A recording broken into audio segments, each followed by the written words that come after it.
What up? What up? What up? It's your boy Earl of Pearl. That's Cecil Shorts. He's back, ladies and gentlemen, man, and welcome to another live episode of the Ultimate 216 Show. You know the vibes. If you woke up this morning, you already won. I hope by this hour you have done something right now that your future self will thank you for. Before we get started with anything else, it is a good time to let you know that today's episode of the Ultimate Cleveland Sports Show, the Ultimate 216 Show, is brought to you by Game Time. There's nothing like the NBA playoffs, the intensity, the buzzer beaters, the fans losing their minds. It's the kind of atmosphere you must experience live, and this year's matchups are already delivering. If you want in, well, Game Time is just making it fast and easy for you to get seats, even for the biggest playoff games like Game 6 that's coming up on Thursday. Prices on that app actually drop closer to tip-off with the killer last-minute deals. I love how you can see the exact view before you buy. That kind of eliminates any surprises. You know exactly where you're going to sit at. You'll find great seats for as low as $100 thanks to the exclusive discounts. Take the guesswork out of buying tickets with Game Time. Download the Game Time app, create an account, and use code LOCKEDONNFL for $20 off your first purchase. Terms do apply. Again, create an account and redeem Locked On code LOCKEDON NFL for $20 off. Download the Game Time app today. Last minute tickets, lowest prices, guaranteed. Brother, what's up? How you been? Been good, man. Been good. Just busy. But I'm glad to be back on here with you, man. How you been? I've been good, man. How was your Father's Day? It was cool. I was in Mexico, so I got to experience it on Monday, and it was cool. It was cool. They showed love, man. So I'm grateful, man. You know, it's special being a father. So it was good. How about yours? Oh, man, it was great, man. Kids showed out. They showed love. I had a great time. They put a smile on my face. Me and my Yeah. brother went out to the cemetery. We spread some of my mom's ashes across my father's grave at Lakeview. So that was a pretty dope moment, too. The weather was nice. We made it a good day. So we're going to have a good show. So later on in the show, we're going to talk about the Cleveland Browns possibly adding to their wide receiver room. We think that that room can use some more talent in there. Ethan Sands, Cleveland Cavaliers beat reporter by way of Cleveland.com, is going to join us in mere minutes to discuss with the Cleveland Cavaliers today. They hired a local guy, Jawad Williams, St. Ed's alumni, as was added to Kenny Atkinson's staff. We'll talk about that, the latest Cleveland Cavaliers trade rumors and a move that he thinks the Cleveland Cavaliers will make. When we get started with the birthday boy, happy 24th birthday to one Evan Mobley. So Cecil, on a show today, a conversation kind of picked up from yesterday about Evan Mobley, and rather, he can reach that ceiling of becoming the best player on his team that can lead the Cleveland Cavaliers to a championship. And I thought today's panel, who did a phenomenal job, by the way, had a spirited conversation about Evan Mobley and their opinion of his ceiling and how far he can take the Cleveland Cavaliers as the number one option. So I'm going to play this clip for you. This clip is about 19 seconds long, and we're going to come back and we're going to talk about it. That's cool? Yes, sir. Let's do it. The guy's an unbelievable basketball player. He is. But I just don't think that you can win a title with that guy being the centerpiece.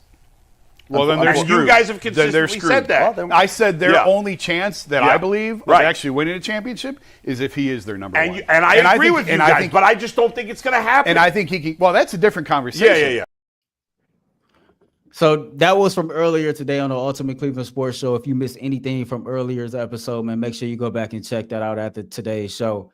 What did you think about that? Because I strongly disagree with Dustin. I thought that was a strong take, a good take from him, but I see it a little different. I'm interested to know how you see it first.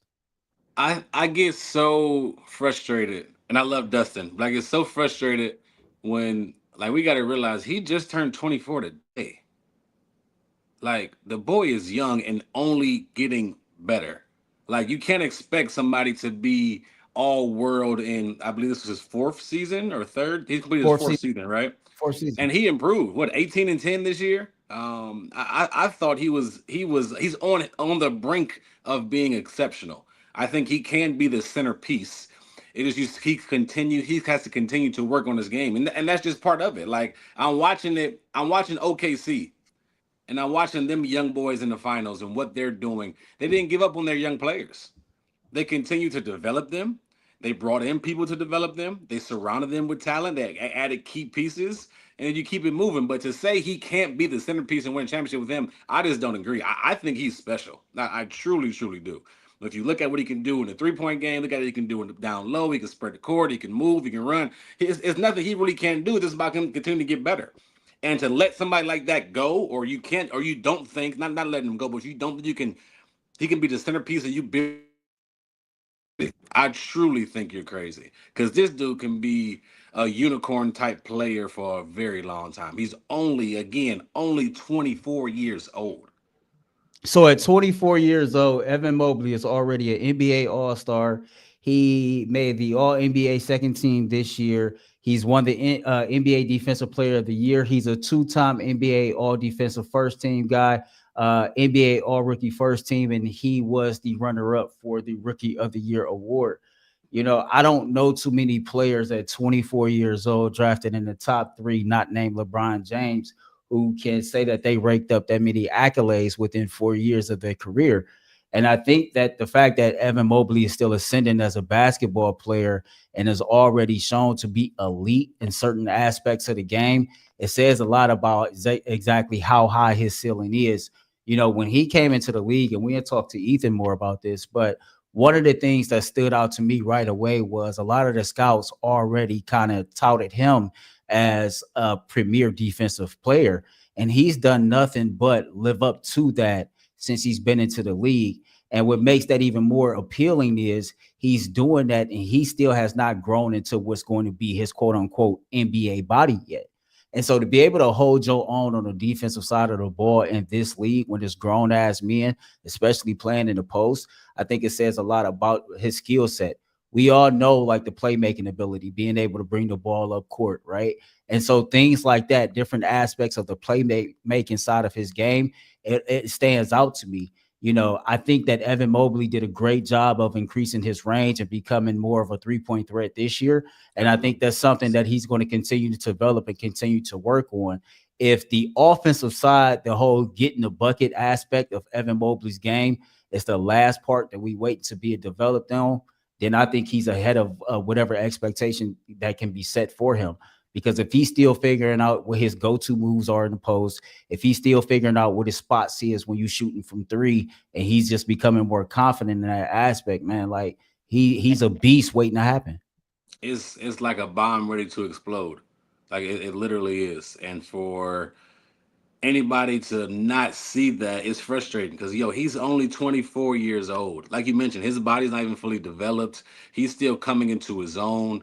The last time we seen him, he in the elimination game, he had 24 and 11.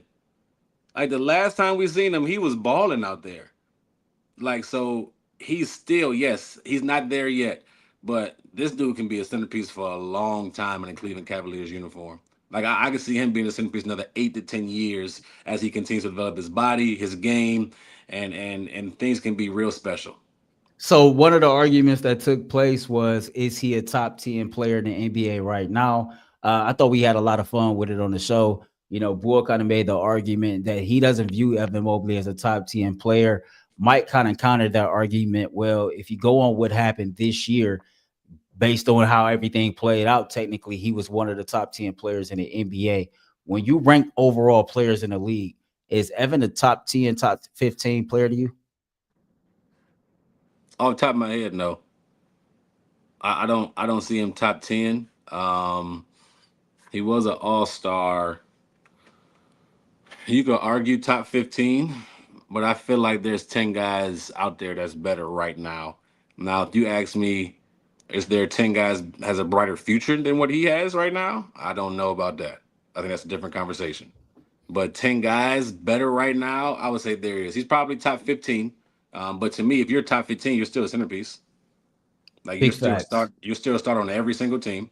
You still can be built around on every single team. Like you're an important part of the team, right? So I would say top 15 for sure. Maybe you could argue top 10, but I would see on the outskirts. I say top 15 for sure. What about you? I see Evan Mobley right now, right on the outskirts of being a top 15 player. I agree. I don't view him as top 10 yet. I definitely think he had a top 10 type of season. But as far as, putting it together and being consistent for more than 1 year, I think he's very close to stepping into that top 10. We asked Ethan about that coming up in our next segment, man. Before Cecil tell us about Epicor, y'all let us know what you think. Has Evan Mobley exceeded, met, or failed to meet said expectations based on where he was drafted and your personal expectations of what he become? Y'all drop those thoughts in the comments, and y'all let us know how we feel. Again, we're finna get a word from Epicor, and then we bring in our guest of the day, my man Ethan Sands of Cleveland.com. But first, as I get ready to find that promo, there it is. Cecil, tell us about Epicor. Today's episode is brought to you by Epicor. Every team knows the value of hard work, of taking pride in what you build, and practicing every detail to get the best results. But no one player, no matter how amazing, can do it alone. Working together makes getting the win easier. At Epicor, the All-Stars are the hard-working manufacturers and distributors who create and deliver the things we all need, from aerospace to electric to medical devices. Epicor ERP solutions are created by industry experts to help make every day easier. Seeing your whole supply chain is easier, managing logistics is easier, responding to price changing is easier. From a small business with big dreams to growing enterprise with global vision, we'll equip you with all the right tools to move forward, think ahead, and lead the way. Because as the clock ticks down, you need to make the most of every hardworking minute. Easier doesn't cut corners. Easier finds the lane. Discover your success at easierwithepicor.com. That's easierwithepicor.com. And with that, man, we bring in Ethan Sands of Cleveland.com, Cavs beat reporter, podcast host for Cleveland.com. You see his social media, man. That's my homeboy, Ethan Sands. What's up, brother? Welcome to the Ultimate 216 Show. Let's get you off mute there. There you go. What's up, man? How are you? I'm good. Thank you for having me. How you guys doing? Oh, man, I'm good. Cecil's good, man. Thank you for joining us. I know you were busy, man. I know the Cavs is about to have you real busy this offseason, man. They started off with their first offseason move today that was announced. They gave Evan Mobley, in my opinion, a pretty damn good birthday gift when they hired Jawad Williams, Cleveland native, former St. Ed standout, to Kenny Atkinson's staff. Before any of y'all go, I thought it was a great move, especially when you lose Jordan Ott, who was primarily responsible for the development of Evan Mobley this past year. If you don't know, Jawad served as the director of player development for the Sacramento Kings last year.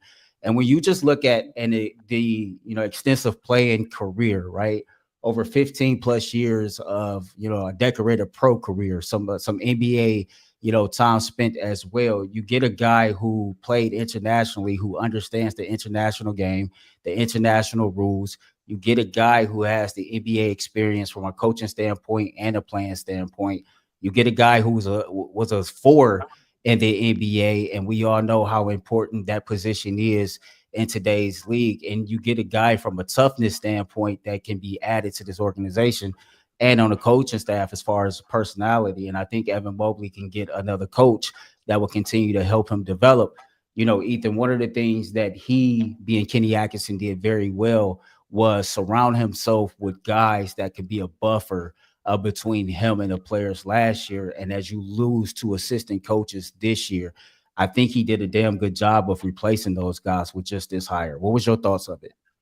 Earl, I think that's well said, but I wasn't necessarily thinking about Jordan Ott when this hire was made. I was thinking more about him replacing DeMarre Carroll's role and being that connector as a player and coach and bridging those connections, as you mentioned. And it comes down to the fact that you learned how much Kenny Atkinson relied on DeMarre Carroll, the relationships that he had built up from days in Atlanta, Brooklyn, now in Cleveland. And now you have this opportunity to see a guy getting another opportunity in Jawad Williams on a bigger platform in Cleveland, on a team that has had regular season success. And he's a guy that came into the league undrafted, found a way to get 2 years with the Cleveland Cavaliers, then went and played professional ball. And you have these players on the fringes like Craig Porter Jr., Jalen Tyson, and giving them the blueprint to be able to take the next step in their career and getting exactly where they want to be, which is more playing time, and him having the journey and the repertoire to be able to show them what they need to do and what they shouldn't do, while also having this communication that is open within the organization with Kenny Atkinson and the players that allows him to be the bridge. And obviously, if the Cavs bring back Tristan Thompson, there's an even bigger connection there with the history of the NBA, the history of the league, the history of the city. And I think that's an important hire because of the connections and how Kenny Atkinson had relied on his staff, not only for practices and trainings and all this stuff, but decisions. Reasoning why Jalen Tyson got his first start in the NBA was because DeMarre Carroll tapped Kenny Atkinson on the shoulder and went, hey, I think Jalen Tyson deserves a shot, deserves to be in this platform next to some of the better starters. So maybe you have a guy like Jawad come in and have that similar impact as well. I love that. I think that's a sign of a true leader from Atkinson, truly listening to your staff and trusting your staff because you empower them. And now they feel comfortable with spreading those ideas and really can impact your team. And obviously you get guys get hired like he just did with the Phoenix Suns. But let me ask you this. When it comes to loving that you added Jawad, but when it comes to the total team, when it comes to the roster, we saw what happened in the playoffs last year. We saw what happened in the playoffs a year before that.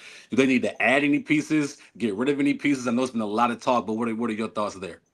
So there's been a lot of talk, as you mentioned, Cecil. It's been a conversation that's been had throughout the entire summer. Obviously, there's options where you can get rid of core pieces, and there's options where you can make moves on the margins. I'm more of a margins guy. I'm more of this Cavs team has a core that had one of the best offenses in the entire NBA league history. Something was working, right? But when you get to that playoff environment, what changed? What shifted? And to me, it was that they didn't have enough reliable options to go to, especially when their main guys were injured. When DeAndre Hunter went down, when Darius Garland went down, when Evan Mobley went down, they could not feel like they could give the keys of an offense to someone other than Donovan Mitchell, even for a quarter. That's jarring to me. That's a red sign for me. It feels like around the margins, they need to find a way to get other pieces in here that are not only more competitively spirited, be able to have some kind of winning attitude, winning pedigree, but also just a mindset and a mental toughness that we have not seen in this Cavs organization for the last couple of years. You had a follow-up, Cecil? Yeah, just explain margins for me. Like, what do you mean by margins? Is that like obviously not a big time player, right? But is that more of the role guy, the 3-and-D guy? Explain that to me. So I think this goes into my take that I don't know if Earl wanted me to get this far this early. But go ahead, Cook. I think Isaac Okoro is the player that needs to go. I think Isaac Okoro has had his role on this team. He has been one of the best defenders on this team, both best perimeter defenders on this team for years now. But his inconsistency when it comes to the offensive end, especially in the playoffs, when teams have thought and been able to legitimately put their worst defender at 5-man on him and leave him alone, even in the Kenny Atkinson system where he was able to be used as a short roller, as a screener, all these things, he still wasn't effective enough in the playoffs outside of garbage time to have effectiveness on the defensive end. So for me, I think you go get a guy like Lonzo Ball, especially in this situation where you have Darius Garland's going to be out until October. Ty Jerome, there have been reports that he might not be coming back, even though there is a deep desire for the Cleveland Cavaliers to bring Ty Jerome back. There are other teams on the market, including the Sacramento Kings, that have the mid-level exception that could go and get Ty Jerome, depending on what he wants to do with his situation. So with the 2-point guards not being available, allegedly, let's do this hypothetical dance right now, right? You have these 2-point guards that were extremely important to what you did last year. If those two players are not on the roster come game 1 of the regular season of the 2025-2026 season, tell me this. Are you starting Craig Porter Jr.? Are you having Donovan Mitchell dribble his way out of the lineup because he's going to be dribbling up and down the court, dealing with these different presses and all these things? I'm thinking more so into June of next year, right? How Lonzo Ball impacts the ball, being an offensive facilitator, being able to drive and kick, be able to get feet into the painted area, but also his defensive pedigree, being able to guard on the perimeter. You get that Isaac Okoro, maybe not to the same level, but Lonzo Ball is a pest on the ball. He's someone that you can trust to defend the best player on any given team, especially when that player is a guard. And even when that's not the case, you still have players around him in this situation: Evan Mobley, Jared Allen, DeAndre Hunter, potentially still Dean Wade, that can still help around those margins, as we talked about. But Sam Merrill, Dean Wade, Isaac Okoro, those are my around the margins players that the Cavs are going to shop, that the Cavs are going to figure out if they're willing and able to get something back in return that they feel like is going to be more beneficial for them in the playoffs of next year. You know, the way that you broke that down, Ethan, I think as much as we desire to see a move made with the core four, I think if we get more realistic with ourselves, when we go back and we look at the second round of that series against the Indiana Pacers, we couldn't score. And what stood out to me, I think there's a lot of things we could point to in that series, but what stood out to me the most was, you know, out of 4 or 5 guys that came off the bench during that series, it seemed like we didn't really get much production, you know, from anybody but DeAndre Hunter and Sam Merrill. I think Sam Merrill exceeded any expectation that we had for him in the playoffs. And I'm not going to say that DeAndre Hunter performed below expectations, but I think that when we made that move, when we did early February, we kind of thought we would get a little bit more from him come playoff time. Now, he did get hurt, et cetera. And so to your point, when I look down that bench and I see guys like Isaac Okoro, when I see guys like Dean Wade, and when I see a guy like Ty Jerome, who really didn't have the best series, a guy like Tristan Thompson, who they didn't play, who, in my opinion, I thought should have got some minutes in that Indiana series. Is the Isaac Okoro move the only move that's realistic to improve the bench play if the core four stays?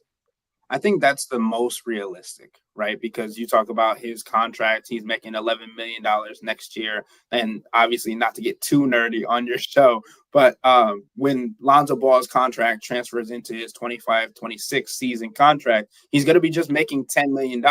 So even with the second apron, even with all of the restrictions that come with it, it would be a legal move.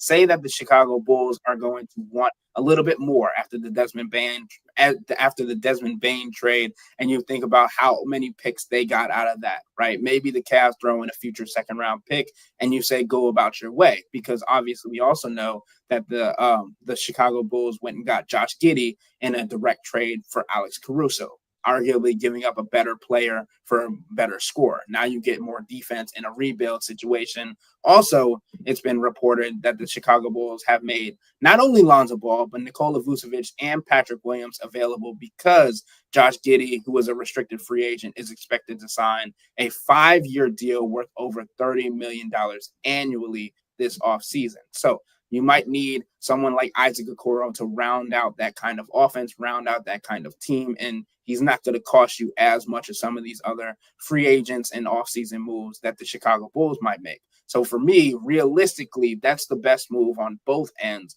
where you get to be happy not only in contract, but also in mindset and what you're getting on both ends of the floor. You know what? I'm listening to you guys talk, and one guy that comes to mind, and I'm gonna be a fan real quick, okay, Ethan, as I ask you this question. One guy that comes to mind to me that was very frustrating that you have not talked about, because you said Isaac Okoro, was Jared Allen. Is he someone you feel like has to be on the roster for money reasons, or to be the best cash? Actually, this with the Desmond Bane trade to the Magic, and the Pacers making their run, with the Knicks potentially getting a Giannis or a Giannis or who's the other, Kevin Durant, whoever the case may be. Where do you see the Cavs ranking in the East this upcoming season? That's a great question. It's definitely a nuanced question. For the first one of Jared Allen, I think I was probably the most I criticized Jared Allen the most in the media after the playoff series, probably because we talked about his impact, especially when you look back a year in his Orlando Magic series in the first 4 games of that series, how impactful he was before he got the pierced rib. Then you talk about the Miami series this year. Obviously, Miami was barely a playoff team, the first number 10 seed to ever make it into the playoffs. So we really weren't even counting them as a playoff team. Then the first couple of games against the Indiana Pacers, and what Kenny Atkinson had talked about how the Cavs not only had to utilize Jared Allen in the offensive end, but also he was going to have to improve as a defensive player. I was frustrated in the latter two games of the series, Game 5 and Game 4, of the lack of production from Jared Allen. And I understand your frustration with that, because when you talk about someone that is 6'9", is supposed to be your defensive enforcer, your defensive voice, it felt like he got lost on the defensive end. There were plays where he would get blocked on the other end by Miles Turner and then turn around and not know what to do on the defensive end, getting caught not only in screens, but getting caught losing his man, something that you don't expect from a player of the caliber of Jared Allen. And I think Jared Allen is a guy that I was considering shopping when it comes to this team at the beginning of the offseason. But now as we look forward to next year, you feel like Evan Mobley, 24-year-old Evan Mobley, might not be ready to play full-time 5. And I don't think there's a center on the market, a center tradable right now, that is going to be at the same value or know how to play alongside Evan Mobley the same way. I also think Evan Mobley is better suited to play the 4 position if he could for his entirety of his career, not only because it allows him to stretch the floor and play in his game and play in his spaces, but it also on the defensive end, it allows him to be a help defender rather than the main person that offenses are attacking, even though his size, his length, his athleticism deter offenses. I think Jared Allen's sheer presence and physicality and strength is better suited for players like Giannis Antetokounmpo, Joel Embiid, and those bigger big men in the NBA. You could even throw Anthony Davis in that conversation as well.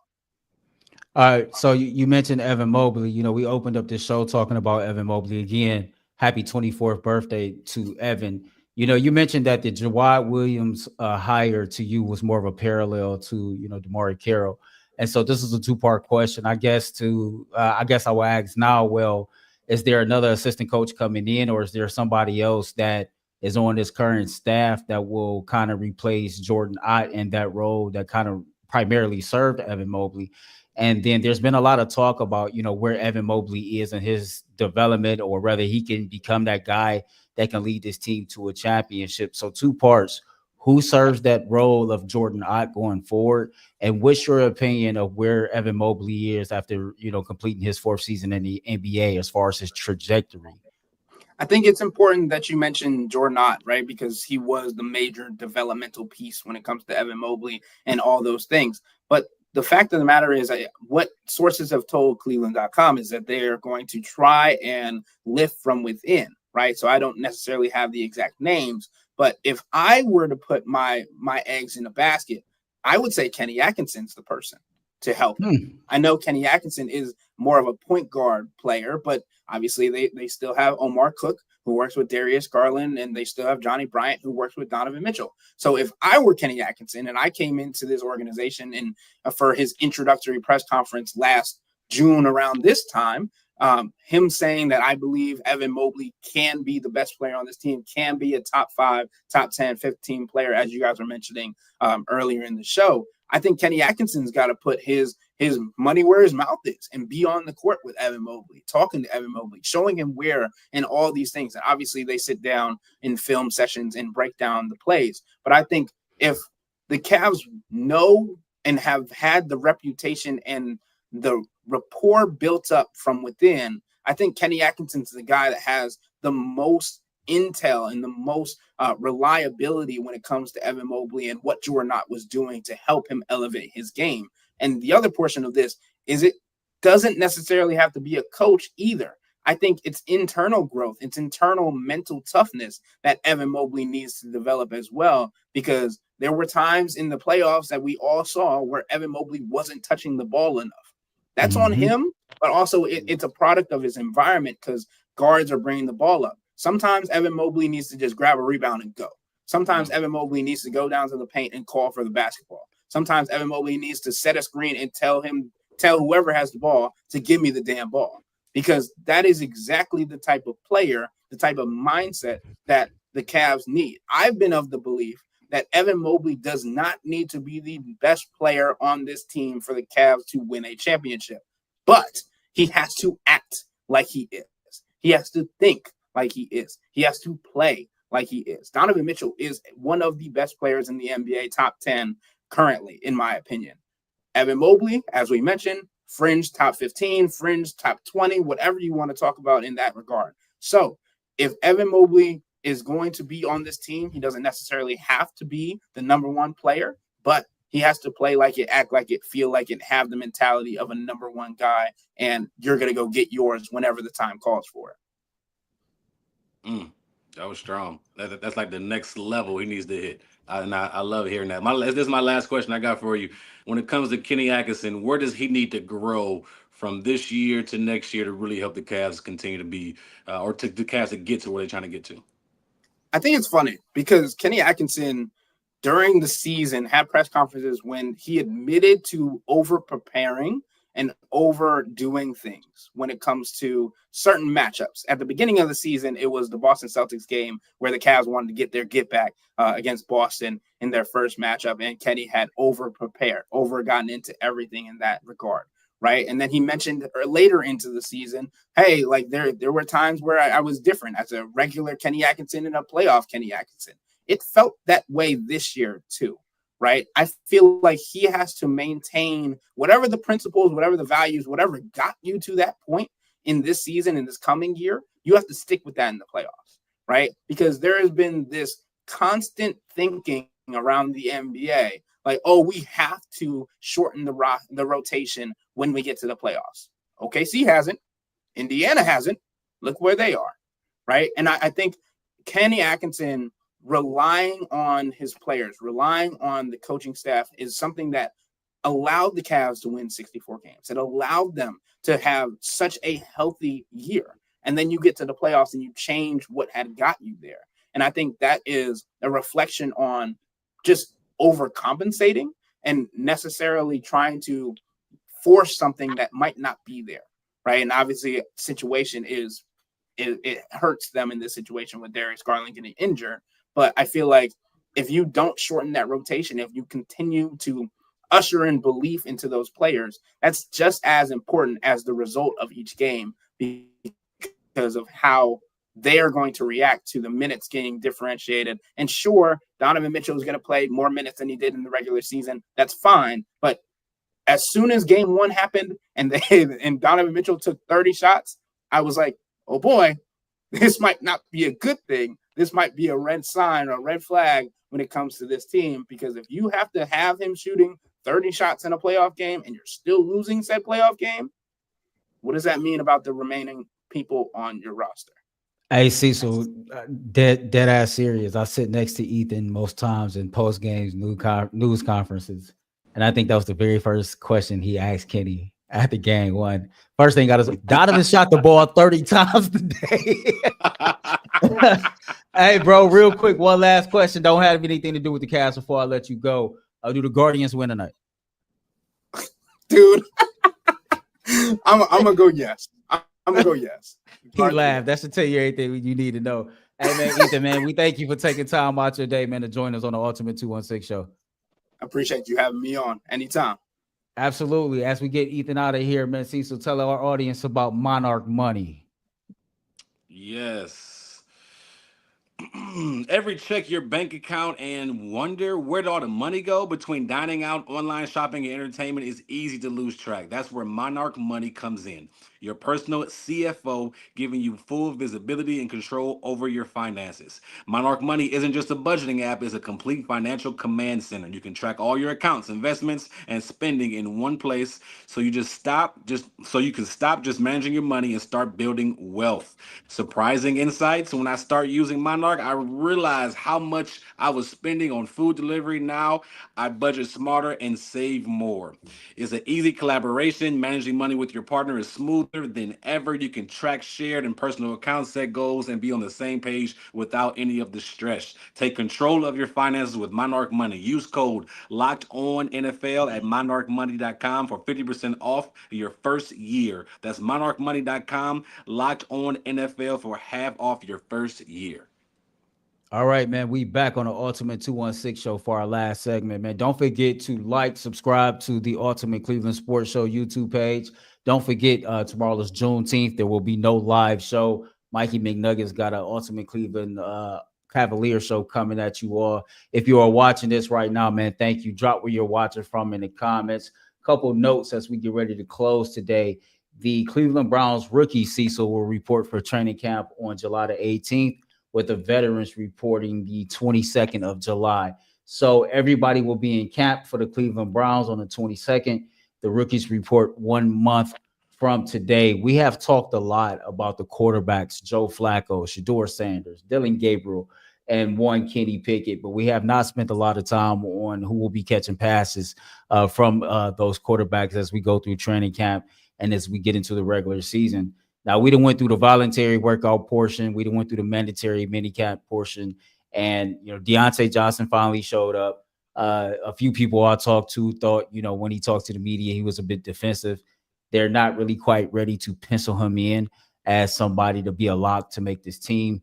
There has been a lot of talk about Jamari Thrash making flashes when he's gotten his opportunities. We know what we have in Jerry Jeudy. We did see a Cedric Tillman sighting on his last day of mandatory mini camps. Michael Wood spent a lot of the offseason programs working off to the side. Hopefully he shows up healthy for training camp and getting his opportunities to prove what he can do. Kevin Stefanski was at a golf outing about a week or so ago. And, when he was asked about the wide receiver room, he said, I got some young guys in there that's going to have to step up. But you scour the free agent market, and there's some quality wide receivers out there. Do you think that the Cleveland Browns can, maintain with what they have right now currently in that room? Or do you think that Andrew Berry needs to go out and do some shopping? I personally think they should have shopped in the draft. I think they should have shopped in free agency a little harder. Because you can't leave what you have right now. You can't. You're just not good enough in that room. And I do like the potential in the room, but potential means you haven't done nothing yet. That's all that means. So I love me some Mike Woods. I love me some Cedric Tillman. I love me some Jamari Thrash. The idea of them playing and what they can do is awesome, but they got to go out there and prove it, not only in practice, but they actually got to go out there and prove it when the lights come on in the game. And the only one that really has done that I wouldn't even say consistently, the only one that's teased us a little bit is Cedric Tillman. So for me, they have to go out and address that position. Because honestly, it doesn't matter who the quarterback is back there. If you look at Jerry Jeudy and this is his best year in his career, can he do it again is the question for me for Jerry.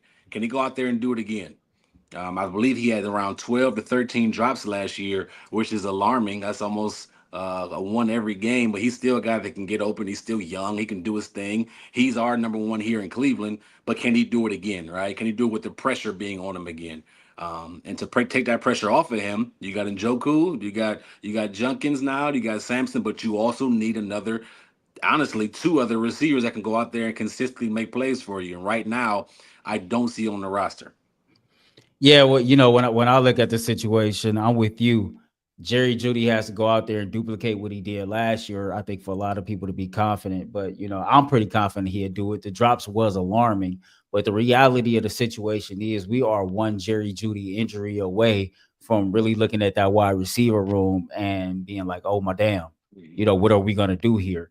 And so when we talk about this room, I think Cedric Tillman, who came on strong, and that 5-game stretch with Jameis Winston, but he missed the final 6 games with a concussion.